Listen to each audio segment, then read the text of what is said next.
scheming on what laws been passed that they can use to add on to the charges to make sure this person don't get away. They were showing us the whole time in theater.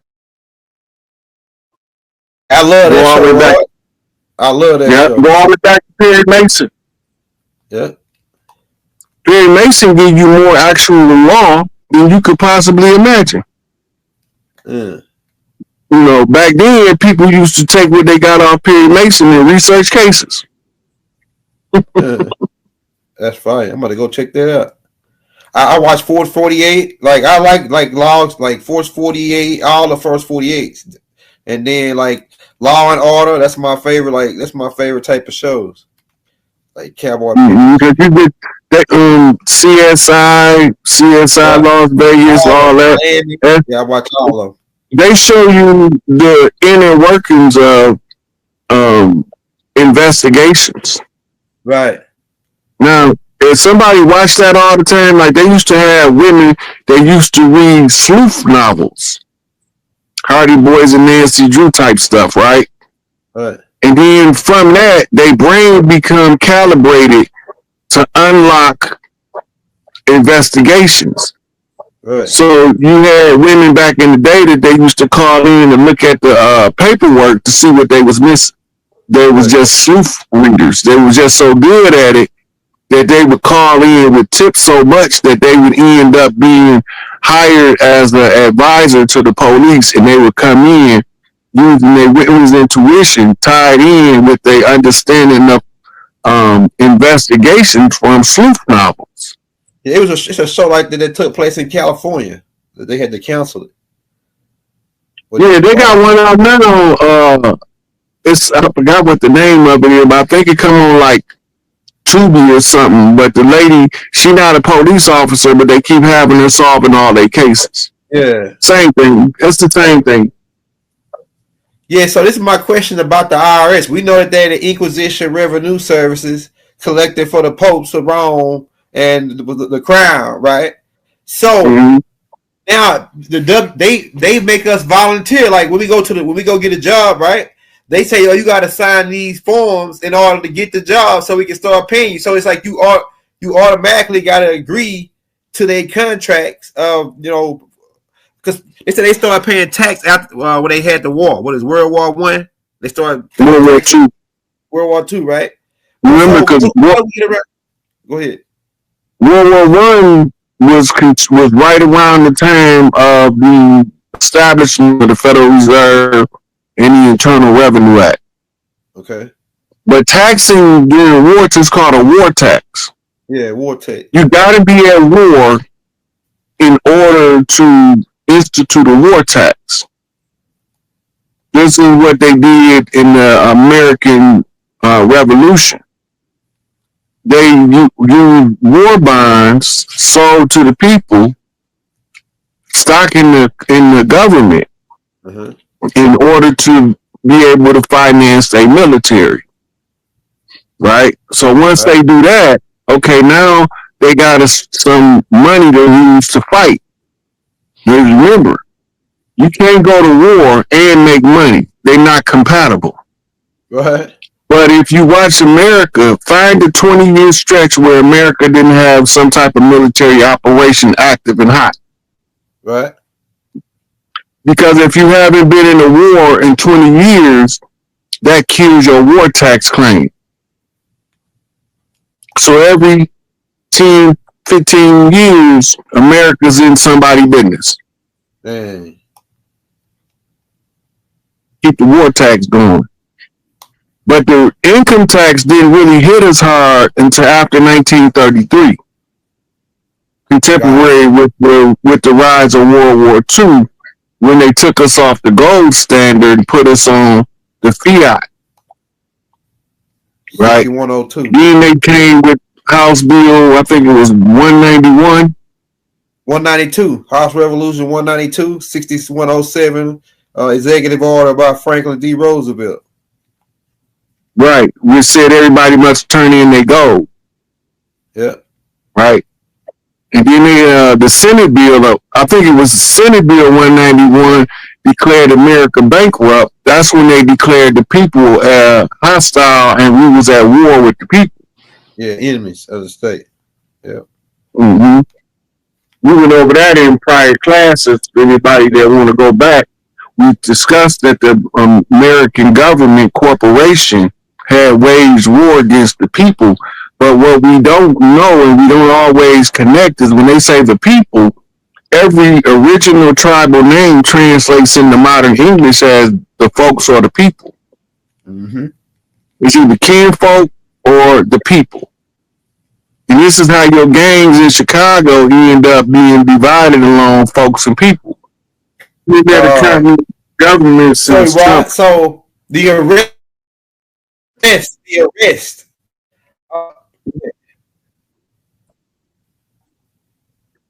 You cut out, Elder. You was glitching for a minute. Okay, I'm back. I'm good now. Yeah. I'm glitching now. No, you good now. You good now.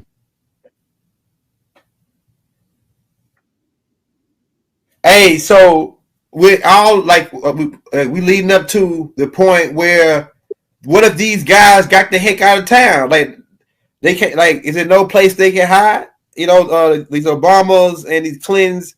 You know, they when they Jeffrey Epstein's got a $70 million apartment that they got on the market now up in New York. And in this apartment, it has they found two photos. One of the photos is of Bill Clinton in Monica Lewinsky's dress in her heels, the one that he got the stain on. They got a picture of him in that dress. And then he got another picture with George W. Bush flying a paper plane into the Twin Towers.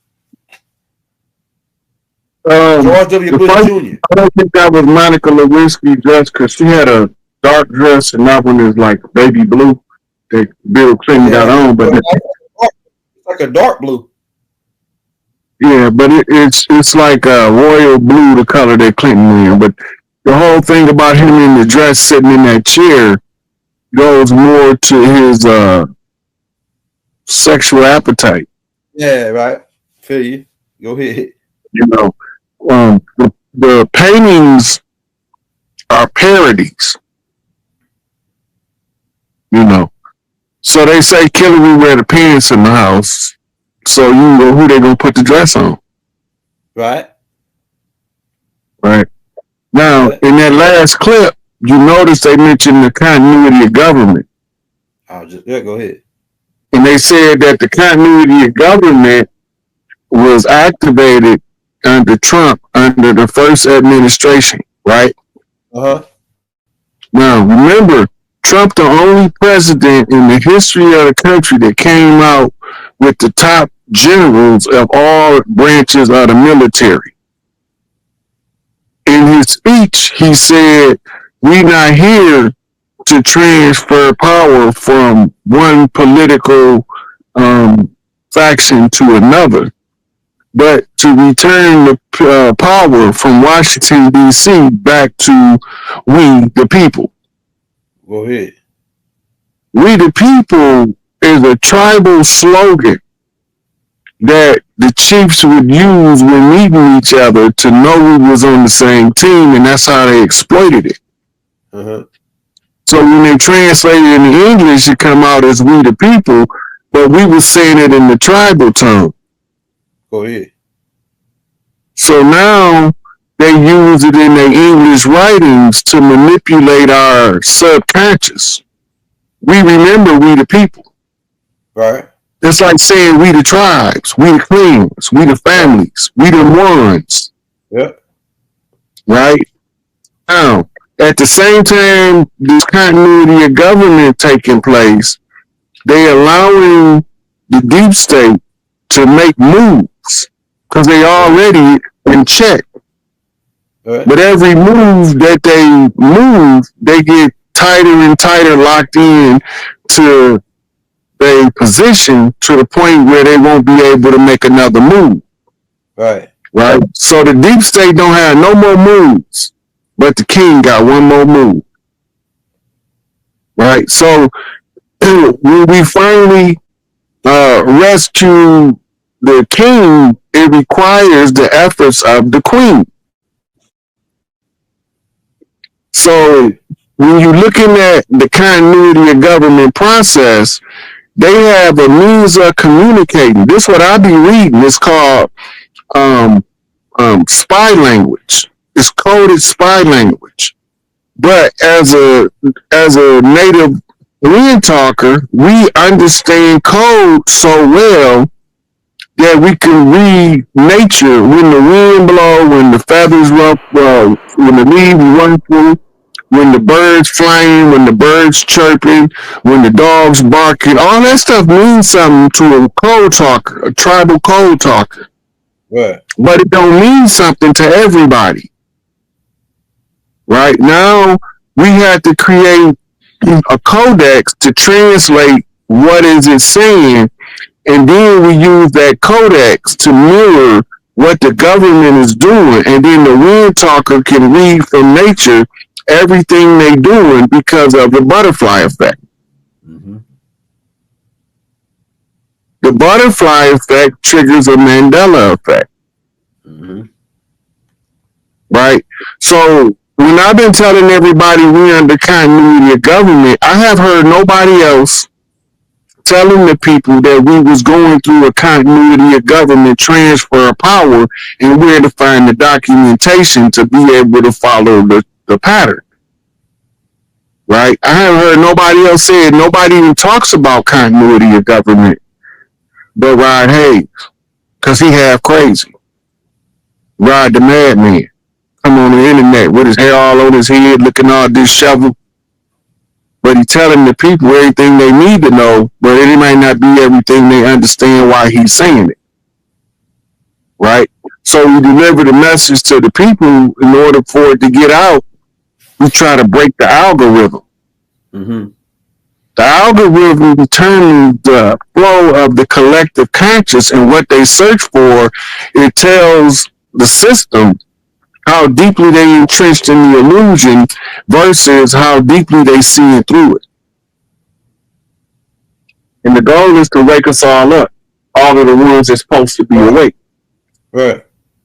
And they know by the number that's supposed to be awake in the algorithm flow, how many of the awakened ones has been activated. Because what comes next on the algorithm determines who wakes up next. Because they're going to come with a specific insight that's tailored to who they are as a person, and they've got to know themselves well enough to know that if I feel this way about it, it got to mean this is the only one thing it can mean. Right. And then they're able to tell people, this is how you find it, and this is how you get your receipts. And with the aid of the internet, you can access receipts at a faster pace. I'm going to give you an example. Maybe it's just wrong. Hey, Raw, it's funny that you bring up the internet and all that because they keeping this on the wraps, but Africa just cut, I think it's America off today, or it's coming up here. And they setting up their own search engine and internet in Africa now. Actually, it's Africa. It's most of the BRICS nations. Okay, all right, go ahead. We talked about this in the last one receipt drop we did. Mm-hmm. They took out 1 point something billion people in Africa, and which has been dropped from the Google algorithm. Yep. Now remember, the BRICS nations is covering in that territory. That's right. And that's the arising of the new systems, the gold-backed systems. Now, they damming the dollar back home, you get to see it by the sudden disruption of the algorithms of Google by 1 point something billion people dropping off. That's almost like that's a lot of percentage compared to 7 billion people on the planet, like 8 billion people. Yeah, so if it's 8 billion people in a billion, that's 8% of the world's population. 2 billion Ten people. percent. 10% of the world's population. No, that's more That's than 10%. everybody in the world not using the internet. That's what's crazy. So you look at it again, you say out of the 8 or the number been fluctuating. So out of the 8 billion people, how many of them have internet access? Then That's going to drastically reduce the number to a little over about 3 billion people in the world. Right. Now when you take 1 billion people off that, right, that's a major blow. Yeah. That's a third of the people gone now. Yeah. Right? Mathematically, if it was an even 3 billion, you took an even 1 billion off, that's 33.33%. Yeah. Look at the numbers. Murder by numbers. So we looking at all of this stuff is shifting. Now remember, we still got 3-Eye Atlas coming in, right? Which now they got another set that's coming with 3 ships. They got Harvard scientists telling us that these are alien crafts. Yeah. Right? Now they also having a skirmish with Venezuela. Right? For bombing a boat that they said was carrying drugs. Ain't Harvard what Skull and Bones it? Who? Is it Harvard? I'm thinking about Yale. Is it Yale? That's what it is. Skull and Bones. Yeah. So Venezuela takes us back to wrestling. I got a post on my Instagram page about a couple months ago about the rise of the Queen of the South. So you got Stephanie McClure in wrestling following the championship run of Rhea Ripley from Australia. Right? The symbol that you see on the post that I put up is a smiley face with a point in Australia and a point in Brazil. It's actually an airplane path. Then you got Venezuela caught up in this, and Stephanie McCurry from Venezuela or Argentina, which is right next to Venezuela, and this is the rise of the Queen of the South. But there can't be a rise without the attention of the people in order to collapse the wave into the particle, to pay attention to the geography so that they can draw energy to the area to move us forward. So they use the cover of war. And you got to remember, Sun Tzu say all war, not some war. All war is based on deception, which is the ability to give you an illusion, but it's all to draw your attention to a location, a geographical mark. The last one we did, we had a lot of people asking me about Australia. When you put that Australian video up, it clarified a lot of that for the ones that's watching, right? To know that this is really the tribes of the earth reclaiming the earth back from the tribes that ain't from the earth. Right. That's why God didn't have nowhere for them to be on earth, because they didn't belong on earth. Right. Right? So we got the report about a week and a half ago that they only got little hot pockets of them left here and there, because they didn't got rid of the majority of them as off-world. We talking about the Enlil family that was concealed in caverns under the earth. Right. Right? Some of them wasn't involved in the stuff that was going on the earth, but the ones that was, they got a special place on earth to be dealt with by Earthborn. Yeah, that's right. Right? But they little minions, right? They lesser affiliates that was benefiting from their reign about to feel the wrath at the end. Right? Because they gonna save some scraps for the dogs to eat. This is for my dogs. This is for my dog. Right. Got him. Throw the coin at We him. go to that next one. Let's talk about prophecies for a second. It ties into what he was just saying. Mm-hmm. If you go with the Bible says that it goes into Deuteronomy, where they say, "Oh, this prophet from God." If you know, we can get into that. But when I went to go look up I looked up in the NBA to see is any player that never missed a shot, and it was no player that never missed a shot, and there was only one player that had 1% accuracy, and his name was Ahmed. Right, and I thought about Muhammad. Right, he only shot one shot his whole career, and he hit that one shot. He was 100%. It was only one guy. Then I looked up how many people in the NBA, the National Baseball League that never struck out. Everybody struck out. It was nobody ever went to the league that never got struck out. So, and no quarterback in the NFL is 100% accurate.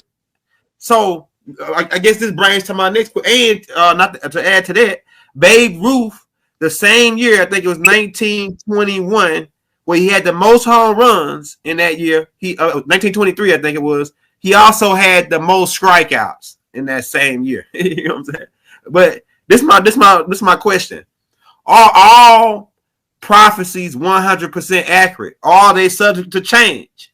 Or is there some stipulate? Because I don't know nobody that's 100% accurate in life. You gonna people make go ahead. Okay, when you're talking about prophecies, first of all, who given this prophecy? These not prophecies. The reason why they look so accurate is because they're not prophecies. They are plans, schematics, blueprints with markers to let you know what part of the conquest has been successfully completed. When you following the prophecies, you following the plans of the one who wrote the plan. But it's never the person they told you it was. Like, they give Albert Pike the credit for Morals and Dogma. Albert Pike probably 9 out of 10 didn't even write that himself. He wasn't that intelligent. He was satanic, but he studying his work. Yeah, so it had to be a group they put that together, a whole group.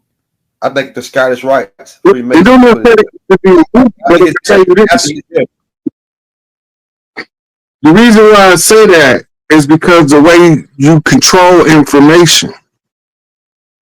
Remember, everybody didn't know how to read.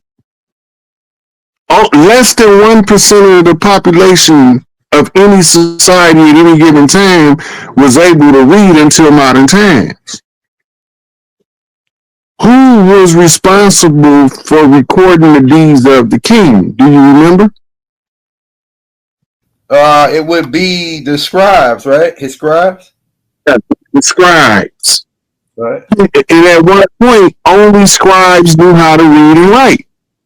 And the king, of course, he had to learn how to be a scribe in order to be a king or a ruler. Right? Okay, now,